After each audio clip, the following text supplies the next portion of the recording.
नमस्कार यवतमाळच्या सर्व जनतांना मी सार्वत्रिक नगर परिषदेच्या निवडणुकीमध्ये अपक्ष उमेदवार कुमारी हर्षलता दिलीप मडावी म्हणून नगारा या चिन्हावर उभी आहे.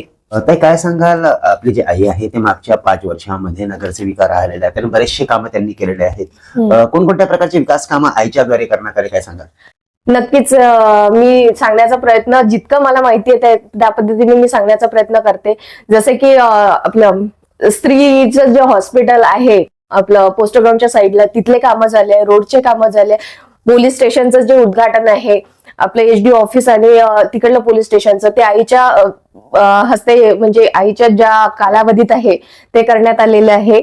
अशा बरेचसे काम आहे की जे आईच्या कालावधीमध्ये बरेचसे कामं केले आहे आणि आईच्या सोबत राहून मेन तर मी आईच्या सोबत राहून ही कामं डोळ्याने बघितले. उद्घाटनामध्ये जाणं, कार्यक्रम करणं, बूथचे कामं करणं, हे सगळ्या गोष्टी मी स्वतः केलेल्या आहे. काय सांगाल, आपण निवडणूक लढत आहात, कोणकोणत्या मेन समस्या सध्या आपल्याला यवतमाळमध्ये दिसतात? तसं तर पाहिलं तर भरपूरशा अशा समस्या यवतमाळ लोक फेस करत आहे. नालींचा प्रॉब्लेम जो आहे, आता वास्तविक पाहता दूर न जाता माझ्याच घराजवळ असं आहे की नालीचा इतका प्रॉब्लेम होतो की घरामध्ये पाणी घुसण्याची वेळ येते. अशा वेळेस माहिती आहे सर्वसामान्य म्हणजे नगरसेवक आता तर 3-4 वर्षाच्या कालावधीमध्ये म्हणजे नगरसेवक होतेच नाही, शासनाकडे हा प्रोग्राम होता. तर अशा कालावधीमध्ये आम्ही कोणाकडे मागायचं, शासनाने दुर्लक्ष केलं, त्याच्यामुळे ते कार्यक्रम दूर दूर लोटत लोकांना पुराचा जो महामारीचा जो काळ येतो तो फेस करावा लागला. इथे नालीची व्यवस्था नाही आहे. इतर ठिकाणी मी जशी फिरून राहिली आहे यवतमाळवर तर तसे बरेचसे नालीचे ठिकाणं, रोडची व्यवस्था नाही आहे. घनकचऱ्याचा इतका दुर्गंध वास येतो तो पण विल्हेवाट न लावता जशाचं तसंच आहे. प्रशासनाने त्याची काळजी न घेता जी निवडणूक पण लांबवली आहे ते अशा बऱ्याचशा समस्यांना नागरिकांना फेस कराव्या लागून राहिलेल्या आहे. मडावी परिवार हे सदैव यवतमाळच्या लोकांना समर्पित लागलेलं आहे. कोरोना काळामध्ये पण घरोघरी डबे वाटपचा आणि विटामिनच्या गोळ्या आपण दिलेल्या आहेत, काय सांगणार याच्यावर?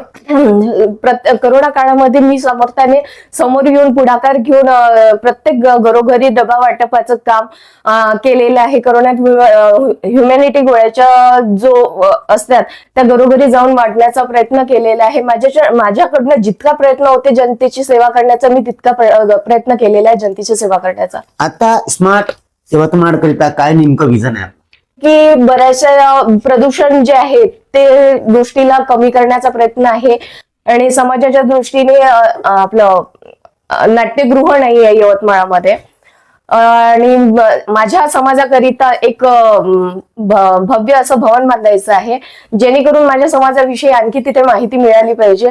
असे बऱ्याचशा काही गोष्टी आहे की मी करू इच्छित आहे समाजासाठी. युवा रोजगार करता कशा प्रकारचा प्रयत्न आपण असणार आहे? युवा रोजगारासाठी माझा प्रयत्न राहील की कंपन्या ज्या आहे त्या इथे आणखी डेव्हलपमेंट करून किंवा काहीतरी त्यामध्ये जे काही असेल तर त्या विचारात घेऊन मी युवा रोजगारांसाठी समर्पित राहील.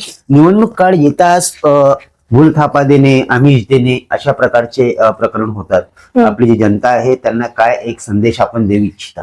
मला आपल्या यवतमाळच्या सुजाण जनतेला माझं एकच रिक्वेस्ट आहे की भूल काळाला पैशाला म्हणजे कुठल्याही गोष्टीच्या आमिषाला बळी न पडता जो काम करतो त्याला प्राधान्य देऊन बहुमताने विजयी करा असं माझं मत आहे.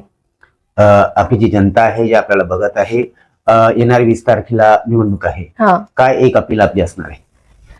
यवतमाळच्या सुजाण मतदारांना माझी नम्र विनंती आहे की अध्यक्षपदाकरिता मी कुमारी हर्षलता दिलीप मडावी क्रमांक 8 वर नगारा या चिन्हावर उभी आहे. त्यामुळे सर्वांना माझी नम्र विनंती आहे की सर्वांनी मला बहुमताने विजयी करावं व विकासाच्या पावलाकडे वाटचाल करण्यासाठी मला बहुमताने विजयी करा.